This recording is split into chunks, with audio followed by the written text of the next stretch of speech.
तो great Shravasti channel पर मैं रिपोर्टर नफीस सिद्दीकी सभी दर्शकों का बहुत बहुत स्वागत करता हूं। दोस्तों, आज हमारे साथ में एक पीड़ित व्यक्ति जनपद बलरामपुर से आए हैं और इनका कहना है कि इनका जो पुश्तैनी मकान है, जहां पर ये 40 वर्षों से अपने बीवी बच्चों के साथ रह रहे हैं, वहां पर ये अपना एक किचन नहीं बनवा पा रहे हैं।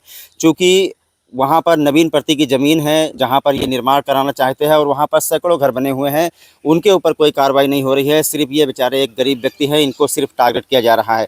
और इनका आरोप है कि जो गांव के प्रधान हैं, पूर्व प्रधान, वर्तमान प्रधान, सभी लोग मिल करके चाहते हैं कि इनको जो है यहाँ से भगा दिया जाए, इनको बेघर कर दिया जाए। इनके बारे में हम आपको बता दें कि सबसे पहले ये लगभग 30-40 साल पहले अपने एक पुश्तैनी मकान में रहते थे। वहाँ पर क्या हुआ कि एक विद्यालय बनना था, तो विद्यालय के लिए यानी बच्चों के भविष्य के लिए समाज सेवा करते हुए इन्होंने वो अपनी ज़मीन विद्यालय को दान दे दी। और उस वक्त जो उस वहाँ के जिम्मेदार अधिकारी थे, जो प्रमुख थे, जो कॉलेज के प्रबंधक थे, उन्होंने कहा कि हम आपको दूसरी जगह ज़मीन दे रहे हैं और दूसरी जगह इनको ज़मीन दे देगी जहाँ पर ये 40 साल से रहने लगे। इसके बाद में क्या हुआ कि अब जो इनके विपक्षी हैं, जो चुनाव हुआ, चुनावी रंजिश में किसी ने किसी को वोट दिया, किसी ने किसी को वोट दिया, तो चुनावी रंजिश में जो इनके विपक्षी हैं वो चाहते हैं कि जहां पर इनका मकान बना हुआ वहां से इनको भगा दिया जाए। और इनका कहना है कि हमारे आसपास बहुत सारे मकान जो है नवीन प्रति में बने हुए हैं और किसी के ऊपर कार्रवाई नहीं की जा रही है। सिर्फ एक ही व्यक्ति है, इनका नाम सोहन लाल है, इन्हीं के ऊपर कार्रवाई की जा रही है। तो उत्तर प्रदेश में राजस्व अधिकारियों के लचर रवैये से ज़मीन के मामलों में आजकल गरीबों को इंसाफ नहीं मिल रहा है। गरीब अपना ज़मीन, घर, खेत बचाने के चक्कर में बार बार थाने के चक्कर काट रहा है, लेकिन उसकी सुनवाई नहीं होती है। वही बड़े रसूखदारों की तत्काल सुनवाई हो रही है। ज़मीन संबंधी विवाद अब थाने से निपटने लगे हैं, जहां पीड़ित को इंसाफ नहीं मिल रहा है। गरीब सताए जा रहे हैं क्योंकि उनके पास इतना रुपया पैसा नहीं है कि वो पैरवी कर सके। ऊपर से आजकल नेकी का ज़माना भी नहीं रहा। जो लोग ब्लड डोनेट करते हैं उनको ज़रूरत पड़ने पर खून नहीं मिलता। जो अपनी ज़मीन समाज सेवा में दान करके बैठे हैं, उन्हें अब 1 इंच ज़मीन के लिए दर दर भटकना पड़ रहा है। जर ज़मीन के विवाद में आए दिन फौजदारी होती है, हत्याएं हो रही हैं, अपराध बढ़ रहा है। आज ऐसा ही एक मामला उत्तर प्रदेश के जनपद बलरामपुर के ग्राम लौकहवा काशीपुर से सामने आया है, जहां पर नवीन प्रति पर बने 40 घरों में से सिर्फ एक व्यक्ति के घर को उजाड़ने पर गांव के रसूखदार लोग लगे हुए हैं। सिर्फ एक गरीब व्यक्ति को उजाड़ देने के लिए गांव के वर्तमान प्रधान और पूर्व प्रधान पर आरोप लगाया जा रहा है। लौकहवा काशीपुर के रहने वाले सोहन लाल की कहानी आपको बताते हैं, जिनको मात्र चुनावी रंजिश में गांव से निकाला जा रहा है। जो 40 सालों से अपना मकान बनाकर रह रहे हैं, जिनका किचन बाढ़ बरसात में बह गया था, अब उनको अपने ही घर का निर्माण कराने नहीं दिया जा रहा है। 40 साल पूर्व सोहन लाल ने अपनी भूमि बच्चों के स्कूल बनवाने के लिए दान कर दी थी। उस वक्त गांव और स्कूल के जिम्मेदारों ने उन्हें अलग जगह पर बसवा दिया था, क्योंकि स्कूल के लिए जगह कम पड़ रही थी। तो सोहन लाल से जिम्मेदारों ने कहा कि आप अपना घर दूसरी जगह बना लो, यहाँ बच्चों के भविष्य का सवाल है। सोहन लाल अपना पुश्तैनी घर छोड़ करके अलग चले आए और बस गए। 40 साल तक कोई बोलने वाला नहीं था, लेकिन धीरे धीरे राजनीतिक षड्यंत्र में फंसते चले गए। सोहन लाल अब अपना किचन बनवा रहे हैं, जिसको रोकने के लिए ग्राम प्रधान के लोग एड़ी चोटी का जोर लगा रहे हैं। गरीब व्यक्ति थाना पुलिस के चक्कर काट रहा है, परंतु उसे इंसाफ नहीं मिल रहा है। नवीन प्रति पर बने 40 घरों में से एक ही घर को अवैध बता करके ग्राम प्रधान, लेखपाल, थाना पुलिस सोहन लाल के पीछे पड़ी है। एक व्यक्ति को टारगेट करने का मतलब हर कोई समझ रहा है कि चुनावी रंजिश में इन्हें सताया जा रहा है।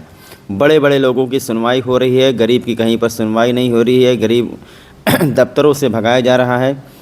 पीड़ित पहले से भी अपने घर के सामने किचन बनाए हुए था, जो कि बाढ़ में ढह गया था। अब उसी किचन को वो मजबूत बनाना चाहते हैं, ताकि भविष्य में बरसात हो तो कोई दिक्कत न होने पाए। बस इसी 2 फीट ज़मीन पर किचन बनने को लेकर के उनका पूरा घर मकान अवैध बताया जा रहा है, बल्कि आसपास के सारे घर नवीन प्रति पर बने हैं, जिनको कोई आपत्ति नहीं है। पीड़ित परिवार ने मुख्यमंत्री से मदद की गुहार लगाई है। जैसा कि सूबे के मुख्यमंत्री की मंशा है कि बाढ़ प्रभावित क्षेत्रों में रहने वालों को विस्थापित करके उन्हें अलग बसाया जाए। यहाँ जब एक व्यक्ति खुद ही अपना आशियाना बनाकर परिवार के साथ रह रहा है, तो उसे उजाड़ने के लिए कोई कोर कसर नहीं छोड़ा जा रहा है। प्रशासन को इस गरीब व्यक्ति की आवाज़ को सुनना चाहिए। यदि गरीबों को हम आवाज़ नहीं दे सकते, तो कम से कम उन्हें उजाड़ने का काम नहीं करना चाहिए। यदि इसी तरीके से नवीन प्रति और ग्राम समाज की भूमि को बता करके प्रशासन सभी को उजाड़ने लगे, और अगर इसकी पैमाइश होने लगे, तो आधा बलरामपुर के लोग बेघर हो जाएंगे। क्योंकि पहले जब किसी के पास कोई कागज़ पेपर नहीं था, भूमि का कोई लेखा जोखा नहीं था, तो लोग कहीं भी बस जाते थे। आज पता नहीं कितनी आबादी नवीन प्रति ग्राम समाज की भूमि पर रह रही है, जिनकी पैमाइश कराई। जिनकी पैमाइश कराई जाए तो ग्रामीण क्षेत्रों के बलरामपुर के आधी आबादी जो है बेघर हो जाएगी। आप ये बताइए कि आप जनपद बलरामपुर के कौन से गांव से आए हैं? उधरिया लोकहवा से। लोकहवा से। हाँ, लोकहवा गांव में आप निर्माण कराना चाहते हैं अपनी ही जमीन पर। हाँ, अपनी ही जमीन पर। क्या समस्या है? पुलिस के लोग परेशान करते हैं, कौन हाँ, आपको परेशान करता आंधी है? पानी आवा रहा, पानी भर गया रहा तो वह गिर गया रहा, तो वहाँ का हम वहाँ बोले रसोई बनावा चाहते हैं तो वहाँ कोई बनावे नहीं देता है, कहते नया निर्माण हो रहा है, जबकि वो 30 साल से वहाँ खाना बन रहा है और उसे निर्माण नहीं हो रहा है। जब देखो तब लेखपाल को पुलिस को वहाँ बुला देते हैं कि ये नया निर्माण हो रहा है, वहाँ सब रोका डाटा जा रहा है, हमारा काम ऐसे पड़ा हुआ है, अब हम कहाँ खाना बनाए खाएँ। अच्छा, एक बात और हमको आप बताइए कि आपके घर के आसपास और भी घर बने हुए हैं। आस पास कम से कम 40-50 घर बने हुए हैं, अगली बगली आजू बाजू सब तरह का बने हुए हैं। और हमारे बगल में 19 विश्वा भी नवीन प्रति पड़ी है, उसमें छोटा सा काली का स्थान है।